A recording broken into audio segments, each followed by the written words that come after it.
Професионалната ни гимназия спечели проект по Еразъм за производствена практика в Лисабон. Вижте повече в следващия репортаж.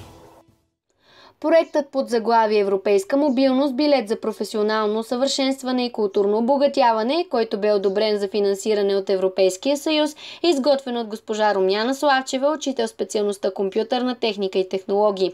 Чрез него през учебната 2019-2020 година 20 ученици от 11 клас и двама придружаващи ги учители по професионална подготовка от специалността ще проведат производствена практика във водещи компании в Лисабон, Португалия.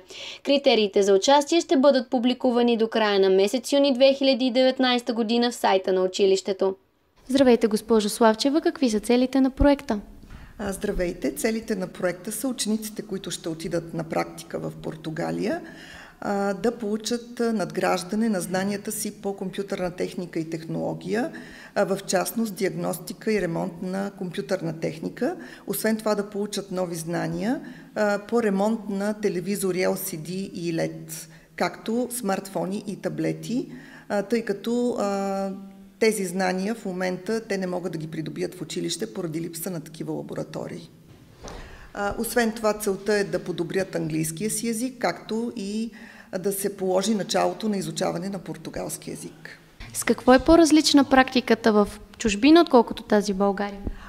По-различна е, защото в Португалия те ще работят в много известни фирми по компютърна техника, като SigmaPen, Global Tech, Dr. Smart и други.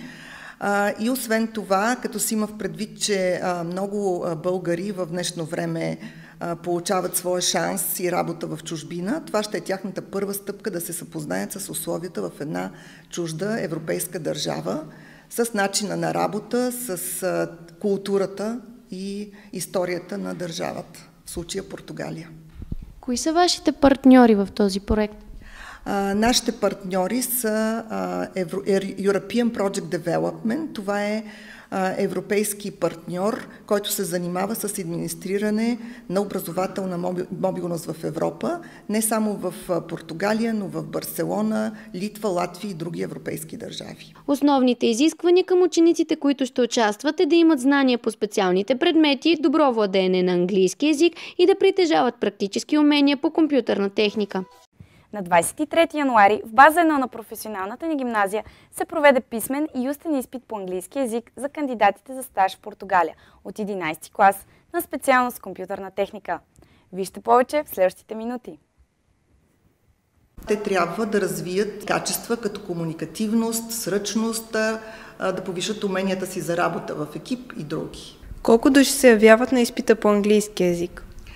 На изпита по английски език са подали заявления и мотивационни писма 34 ученика, но в момента на изпита по английски език са се явили 32, тъй като има едно условие при тази програма, че ученици, които имат санкции на педагогически съвет, не могат да участват в програмата. Какво ниво се очаква да покрият учениците? Учениците трябва да покрият езиково ниво B2, като те ще се явят на писмен тест и след това на устно изпитване. И след като приключат всички тези изпити, те ще получат точки, които ще се сумират и вече ще бъдат класирани по бал. Тези, които са с най-голям брой точки, първите 20 човека ще участват в програмата. Ще имаме и поне двама резерви в случай, че някой се откаже. На 30 януари 2020 година се проведе изпит по теория на специалността компютърна техника за стажа на учениците от 11 Ж и за клас в Лисабон, Португалия. Вижте подробности. Точно в 9 часа в база 1 на училището кандидатите за стажа в Португалия бяха заели местата си, готови за теоретичен изпит по специалността. Той се състоеше в тест с въпроси за компютърните мрежи и компонентите на компютърния хардуер. От общо 35 записали се ученици се явиха 32. На 5 февруари 2020 година се проведе изпит по практика на специалността компютърна техника за стаж в Португалия. Вижте подробности в репортажа на Велислав Арабаджиев. Изпитът се проведе във втората база на професионалната ни гимназия, като от 9 часа се явиха учениците от 11 Ж клас, а от 11 часа от 11 З. Всеки от тях трябваше да разглобява и сглобява компютъра. Точките се определяха от степента, до която той проработва. За да се изкарат максималните 60 точки, компютърът трябваше да работи на 2 монитора. По-скоро добре да се справихме целия клас като цяло. От максималните точки ние изкарахме повечето, някои с 2-3 точки по-малко, но не бяха сравнително ниски. Общите резултати от изпитите за стаж в Португалия сочат, че всички са се представили изключително добре. Отивалите се на изпита ученици са класирали 20, по 10 от 11 Ж и от 11 за клас. 5 са в резервите. Най-висок среден успех са изкарали по практиката на специалността – 59,55 точки от максимум 60, след това по английски език, среден успех 43,40 точки от 60 и по теория на специалността 38,95 точки от 60. На първо място се класира Антонио Петков от 11 за клас. От 27 юни до 11 юли нашето училище реализира проект Еразъм под наслов Европейска мобилност, билет за професионално съвършенстване и културно обогатяване. Той беше реализиран за 20 ученика от специалност компютърна техника и технологии и 2 учители, преподаватели по компютърна техника и информационни технологии. Първото, което бих могла да кажа най-важното за проекта е, че той беше реализиран в условията на световната епидемия COVID-19 и това ни даде така доста притеснения и положихме доста усилия да може да бъде осъществен. Най-важното в Лисабон, което се случи по отношение на световната епидемия, беше, че учениците спазваха изключителна дисциплина по отношение използване на маски и дезинфектанти. Още при пристигането на летището ние бяхме посрещани от 3 микробуса на нашия португалски партньор European Project Development. В микробусите учениците използваха задължително маски и дезинфекционни материали. Те се движеха на групи по не повече от 5 човека на всички места, на които бяхме. Освен това бяха настанени в 2 къщи. Единият клас 11З и другия клас 11Ж бяха на различни места за местообитаване. И двете къщи бяха в близост до учебния център. Учебният център беше приспособен като аналог на фирма, тъй като учениците трябваше по проект да практикуват в компании. Тъй като заради световната епидемия това не се случи, те проведаха производствената практика в този учебен център. Те имаха място в него за отдих, място за инструктаж и място за работа.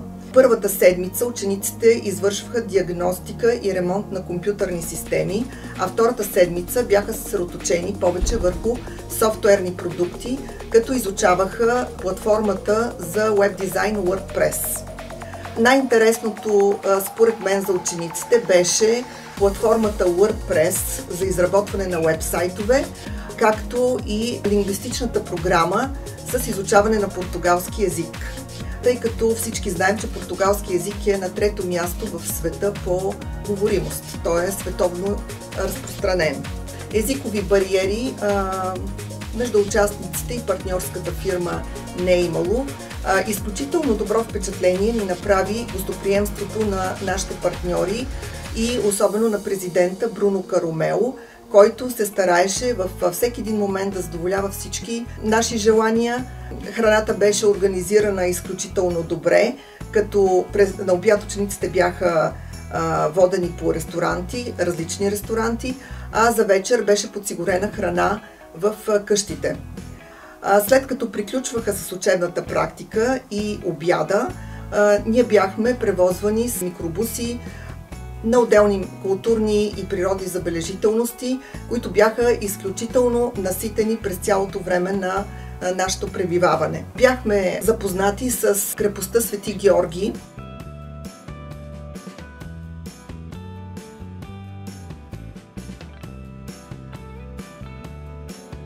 Както с центъра на Лисабон. Посетихме статуята Крис Рей, която е създадена за това, че Португалия избягва Втората световна война. Освен това посетихме старинния град Обидос.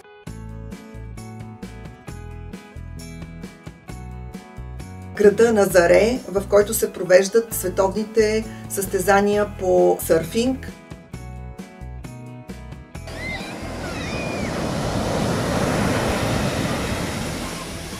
Както и с религиозният световен център Фатима.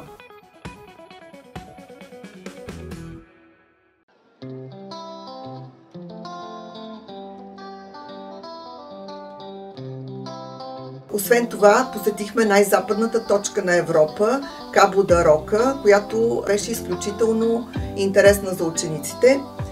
Учениците посетиха и някои от най-известните плажове в Португалия.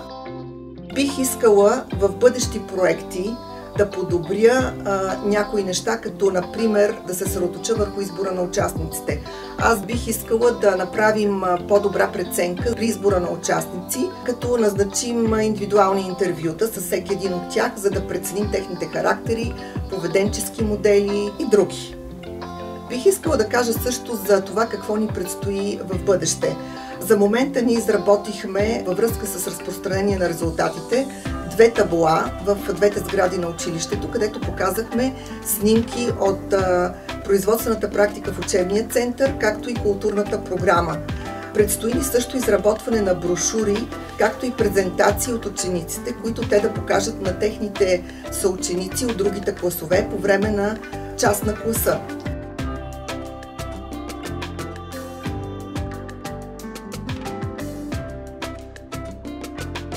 Бих искала да изкажа специални благодарности на директора на училището инженер Майя Павлова за нейните усилия и работа да успее да направи този проект реалност, както и на госпожа Караджова и госпожа Цакова за техния мониторинг, който те упражниха по време на практиката. За бъдеще ще следим развитието и реализацията на учениците, които посетиха Лисабон тази година и успяха да проведат производствената практика. Бихме искали и други наши ученици от други специалности да имат този шанс и тази възможност. Освен това ще продължим контактите с нашия партньор European Project Development. Нашите партньори имат офиси и в други държави, като Испания, Латвия, и бихме искали да реализираме проекти в тези държави, разбира се, ако световната пандемия отшуми и имаме тази възможност. What difficulties you encountered in the realization of this project? For really, I didn't find any difficulties for the implementation of this project because everyone collaborated with everything that we started. So the collaboration of everyone, it was amazing. So I didn't get any difficulties on the implementation of this project. How our students manage to do their tasks? Did they do it well? Yeah, they are in a good level. I didn't find any difficulties for that. All of your students behaved very well doing every test, so it was a great experience for me also to have all of you as my students. Okay, was there a language barrier and communication problems with the students? No, there was no communication barrier between me and the students. Everyone talked well and understood well the English, so it was A+ for everyone. Okay, and what was the most interesting thing for the students according to you? According to me was the behavior of the students, the communication, the attention that you got in learning. So it was very good experience also having having all of you as my students.